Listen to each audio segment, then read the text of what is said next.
जेको असांजो दोस्त भी आहे अब्बा लाॾनि खां वठी अॼु मरहूम जलालुद्दीन जो ख़तम ऐं उन्ही में असां चौड़ो हिकु प्रोग्राम रखियोसीं ख़तम जे बारे में। ख़तम बि अल्हम्दुलिल्लाह निकितो आहे ऐं उनजो बयानु जेका आहे मुंहिंजा दोस्त अज़ीज़ अहमद अली साहब कंदो ऐं अहमद अली भाई पिंडी जा आहिनि ऐं अल्लाह ताला नु शरफ़ ॾींदो। तव्हां ॿुधो ऐं तसली दिलि खां इत्मीनान वठो त भाई दुनियादारी पैसो निमाज़ ही छा आहे ऐं इंशाअल्लाह तव्हांखे हाणे ॿुधाईंदुसि।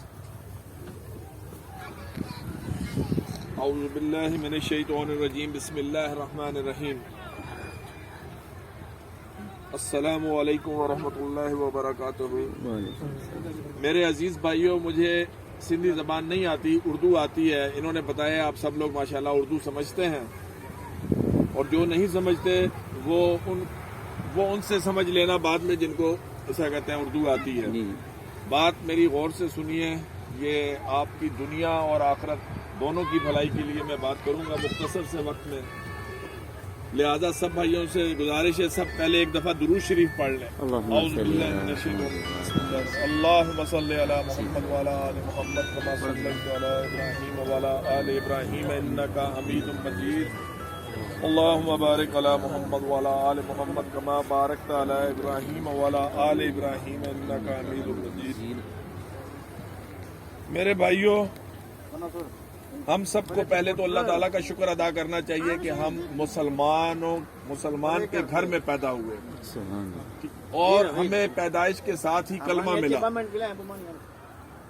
हमने पैदा होते ही हमारे कान में अल्लाह अकबर की आवाज आई, अल्लाह अकबर के अल्लाह सबसे बड़ा है, और हमें कलमा नसीब हो गया अपने वालिदैन की तरफ से विरासत में। जैसे किसी को जमीन विरासत में मिलती है, मकान विरासत में मिलता है, इसी तरह हम सबको कलमा विरासत में मिल गया।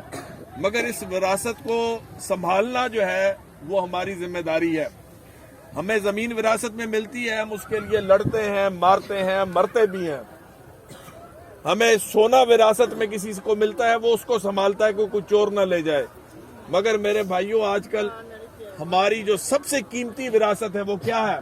कलमा, ला इलाहा इल्लल्लाह मुहम्मदुर रसूलुल्लाह। इसकी किसी को फिक्र नहीं है। इस कलमे के वसीले से हमें क्या मिला है? कुरान मिला है, हमें नबी करीम सल्लल्लाहु अलैहि वसल्लम की सुन्नत मिली है। इसको हम भूलते जा रहे हैं। मैं आपके सिर्फ 10 से 15 मिनट लूंगा, मेरे भाई, इजाजत है? जज़ाकल्लाह खैर।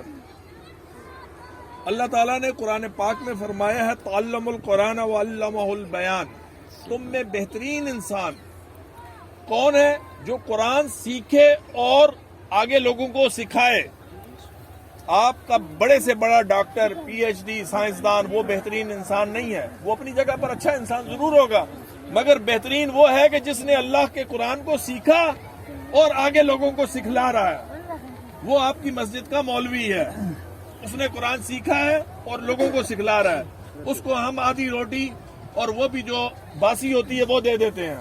बाहर से कोई मेहमान आ जाए, वो उसको कलमा भी ना आता हो, तो उसके लिए हम बेहतरीन खाना पेश करते हैं। अल्लाह का वास्ता है साईं, अल्लाह जो वास्ता आए कि उस मौलवी की कदर करो।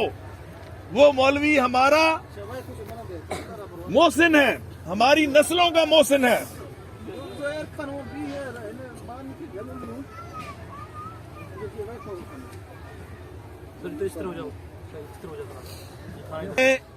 हमें कुरान सिखाया और वो कुरान की तालीम दे रहा है, वो हमारे लिए सबसे कीमती असासा है। हमें उसकी इज्जत करनी चाहिए। मस्जिद को हमें सबसे मोतबर जगह समझना चाहिए और कुरान में जो कुछ लिखा है इस पर अगर हम अमल करेंगे तो हम कामयाब हैं। अगर कुरान पर अमल नहीं करेंगे तो हम दुनिया की तमाम किताबें पढ़ लें, दुनिया की तमाम दौलत इकट्ठी कर लें, हम नाकाम हैं। हर वो इंसान नाकाम है जिसने कुरान को नहीं पढ़ा।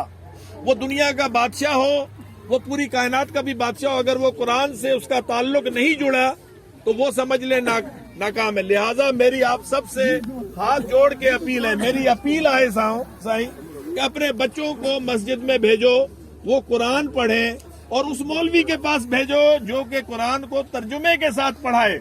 आपके बच्चों को कुरान तर्जुमे के साथ पढ़ाए, उस मौलवी के पास भेजो تاکہ آپ کو قرآن سمجھ آئے اور اس قرآن کی تعلیم آپ کے گھر میں آئے. خدا کے واسطے اپنی بچیوں کو قرآن پڑھاؤ اور ان کو قرآن سمجھاؤ. ان لوگوں کو تلاش کر کے لاؤ شہروں سے جو قرآن کو صحیح سمجھتے ہیں. میرا کسی سیاسی پارٹی سے کوئی تعلق نہیں ہے. میں کسی مولوی گروپ سے، نہ میں سنی ہوں، نہ میں شیعہ ہوں، نہ میں وہابی ہوں، نہ میں بریلوی ہوں.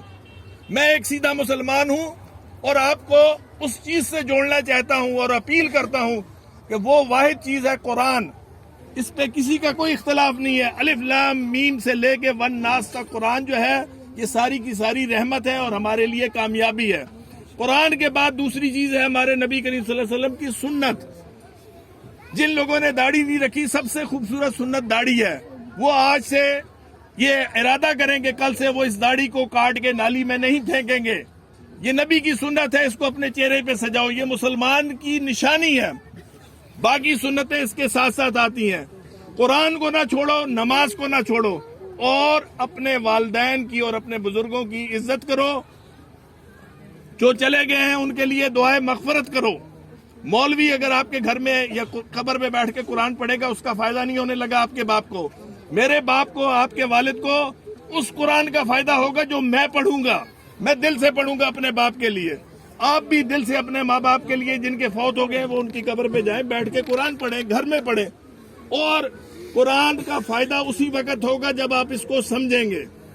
ایک آخری مثال دے کے میں اب ختم کرنا چاہتا ہوں. آپ میں کوئی بندہ بیمار ہو جائے، آپ ڈاکٹر کے پاس جاتے ہیں، اس سے کہتے ہیں صحیح مجھ کو یہ بیماری ہے، مجھے مسئلہ ہے، سر میں درد ہے، پیٹ میں درد ہے. وہ آپ کو دوائیاں لکھ کے دیتا ہے ایک پرچے پہ، کہتا ہے وہ سامنے میڈیکل اسٹور ہے اس سے جا کے دوائیاں لے لو.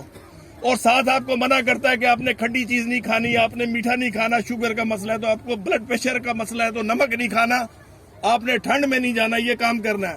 آپ جائیں میڈیکل اسٹور سے دوائی خریدیں، پرچی پہ لکھی ہوئی ہدایات جو ڈاکٹر نے دی ہیں وہ بھی لے آئیں اور گھر میں لا کے دوائی کو الماری میں رکھ دیں، اونچی جگہ اوتاق میں رکھ دیں، اس کے اوپر خوبصورت ایک کپڑا ڈال دیں اور جو اس نے ہدایات لکھ کے دی ہیں ان کو بھی، اس کو بھی پرچے کو بند کر کے ایسے جیب میں رکھ لیں. تو کیا آپ کو فائدہ ہوگا؟ جب تک دوائی ادھر پڑی ہے آپ دوائی کو استعمال نہیں کرو گے، کھاؤ گے نہیں، اور جو پرہیز ڈاکٹر نے بتایا اس پر عمل نہیں کرو گے تو کیا ٹھیک ہوگے؟ کوئی بندہ ایسا ہے جو دوائی لا کے رکھ دے اوپر جگہ پہ اور اس کو استعمال نہ کرے؟ تو خدا کے واسطے یہ قرآن عمل کرنے کے لیے آیا ہے. اس کو پڑھو، سمجھو، اس میں جس چیز سے منع کیا گیا ہے اس سے باز آ جاؤ اور جس کام کو کرنے کا حکم دیا گیا ہے وہ کام کرو.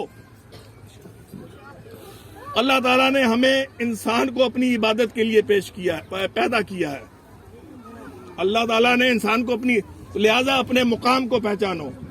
اسی کے ساتھ میں آپ سے اجازت چاہوں گا. الحمدللہ آپ دعا کریں. أعوذ بالله من الشيطان الرجيم. بسم الله الرحمن الرحيم. لقد جاءكم رسول